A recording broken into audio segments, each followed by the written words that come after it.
Hello everyone and welcome back to another video from Crazy Gamer.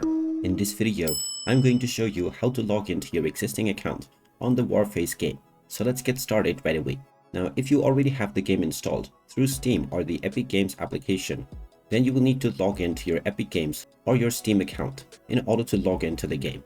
You can also use any other sign up that you have done by going into pc.wfclutch.com and pressing enter. Once you go into this website, you will see the login as well as sign up button at the top section.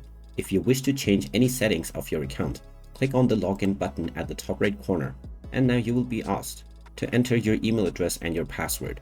You can click on change account if you see any other login. Then just enter your email address or your phone number and click on continue. You can also use any other accounts that you have used previously.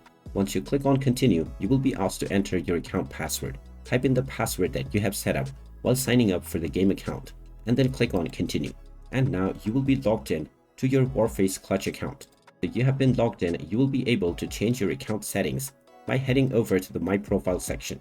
And there you have it. That is how easy it is to log into your existing account on the Warface Clutch game. If you find this video helpful, make sure you hit that like button and subscribe to our channel if you haven't done so already. Also ring that notification bell to never miss another update from us. Thank you for watching, and I will see you again in the next video.